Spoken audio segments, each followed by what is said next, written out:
원희룡 후보의 이 비판이 한동훈 후보에게는 엄청나게 매운 비판으로 지금 들리고 있는 건데, 자, 그럼 지금부터는 한동훈 후보의 입장입니다.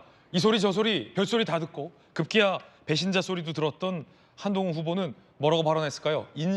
인신 공격하지 마라 라는 취지의 입장을 냈습니다. 들어보시죠. 저를 상대로 해서 아주 많은 분들이 여러 가지 인신공격성 발언들을 많이 하시고 그 수위가 점점 높아가고 있는 것 같은데요.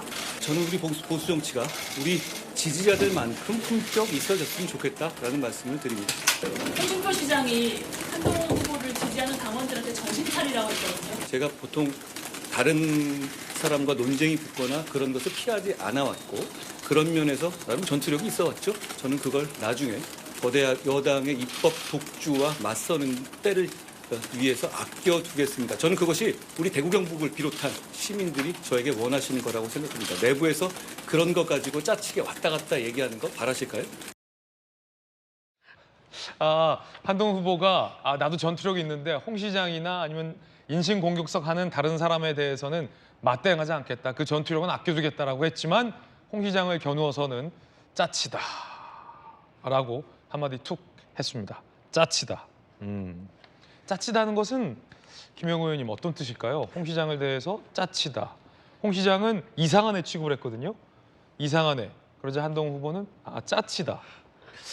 제가 흔히 쓰는 말도 아니고 들어본 말도 아닌데. 네, 기자 출신의 김영우 전 의원. 네, 웬만하면 제가 아는데. 네. 아마 근데 이제 그 홍 시장의 여러 가지 비판에 대해서 지금 즉각 대응을 하지 않아 왔어요. 그렇죠. 예, 근데 그거는 저는 잘하는 일이라고 생각을 합니다. 저 싸움을 거는 거에 말리지 마라. 그렇죠. 그리고 그럴 필요가 없죠. 네. 본인은 본인 이미지를 계속 유지해 가야지 여기에서 공격이 들어온다고 해가지고 그거 계속 일희일비 해가면서 대응하기에는 뭐 시간도 없고 왜냐하면 발언에 의해서 한 사람의 그 이미지가 정해지는 거 아닙니까? 그래서 그런 걸 아마 관리하고 있다고 생각이 되고 다만 이제 홍준표 시장 그다음에 또 이철우 지사까지 만남도 거부되면서 굉장히 지금 안 좋은 얘기를 듣고 있지 않습니까? 예. 한동훈 그 후보가 그런데 사실 그 광역 단체장 그러니까 홍준표 시장도 그렇고 이철우 그 도지사도 그렇고 그 본인들도 사실은 당내 여러 그다음에 지역 전체를 대표하는 분들이잖아요. 그러면은 그 지역에서도 한동훈 후보를 좋아하는 사람도 있고 비판하는 사람들도 있을 텐데 그런 걸 따지면은 그 자치단체장으로서는 만나주는 게 저는 맞다고 봅니다. 만나주는 게 맞다. 만나고 나서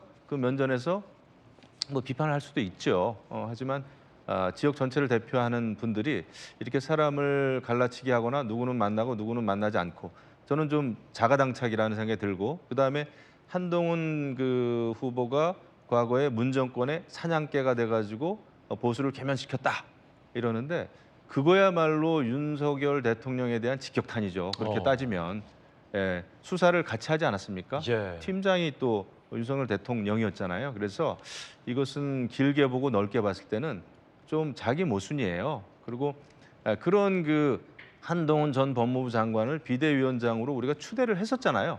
그럼 그때 한동훈은 옳고 지금은 그러냐? 이런 그 자기 모순에 빠질 수가 있는 거죠. 비대위원장으로서 총선을 잘못 이끌었다라는 비판은 가능합니다. 하지만 이전에 한동훈 수사를 한 그 검사였을 때 그 수사 자체를 그 맹폭을 하면 그러면 우리가 이거 자기 부정 아닌가 이런 생각이 들어요. 또 대통령에 대한 직격탄이고 그래서 오히려 이런 때는 그 당의 그 선배들 원로들이 전체적으로 좀 당이 어떻게 갔으면 좋겠다라는 얘기를 해주는 게 낫지. 이거 뭐 누구는 만나주고 말이죠. 누구는 아니다 하는 거는 조금 그거는 짜칩니까? 짜친 것 같아요. 그게 짜치다. 누구는 만나고 누구는 안 만나주는 게 짜치는 거다. 기자 출신의 김영우 전 의원의 의견이었습니다. 품격을 지켜야 된다. 배신의 정치 뭐 등등등 본인을 향한 비판에 대해서 한동훈 후보는 품격을 지켜야 된다. 이렇게 얘기했습니다. 그러자 윤상현 후보가 품격 들어보시죠. 책임지지 않는 보수 이게 품격 있습니까?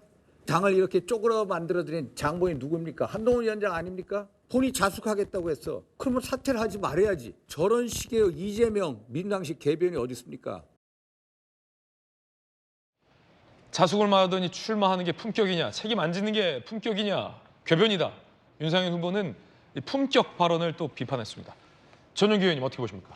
그 실제로 한동훈 위원장이 많은 비판을 받고 있는 지점이 결국에는 총선에서 패배했기 때문 아니겠습니까? 그런 측면에서 책임지는 모습을 보일 필요가 있다라는 비판은 저는 오히려 달게 받아야 된다고 생각합니다. 저도 아까 전에 우리 의원님 말씀하신 것처럼 잘한다 이야기만 한동훈 비대위원장이 들어왔었거든요. 그러나 이제 본인의 비판에 직면하니까 비판하는 것은 품격이 없는 것이다라고 이야기를 하고 있는데 수많은 비판들은 한동훈 전 비대위원장 입에서 나온 경우가 굉장히 많았습니다. 그런 측면에서 본인을 한번 돌아볼 필요도 있다라는 측면에서 윤상현 후보의 이런 입장으로 저는 이해가 가는 부분입니다. 사실 한동훈 비대위원장의 비판 가운데 저는 눈여겨볼 것이 용산발 비판은 분명히 섞여 있다 이런 생각을 하고 있거든요. 용산에서는 원래는 한동훈 장관을 굉장히 많이 두둔하는 스타일에서 출발을 했지만 지금은 조금 거리를 두는 모습들이 포착이 되고 있다는 겁니다. 과거에 있었던 그 참사 현장에서 대통령과 한동훈 장관이 만났지만 아직까지 풀리지 않은 앙금들이 남아 있고 뭐 최상병 특검 같은 경우에 한동훈 장관이 받을 필요가 있다라고 발언하는 부분들에 대해서 처음에는 완벽한 우리 편이다라고 생각을 했지만 이제는 조금 못 믿겠다라고 하는 그런 기류로 변하고 있는 겁니다. 그래서 원희룡 장관 발언들이 이게 정말로 원 장관의 생각에서만 나왔겠느냐, 용산발 비판은 없었겠느냐, 이런 것들이 내막이 드러나는 순간 이 선거의 이제 승패가 좌지우지 될 가능성이 굉장히 높다. 저는 그렇게 평가하고 있습니다. 민주당에서도 그렇게 보는군요.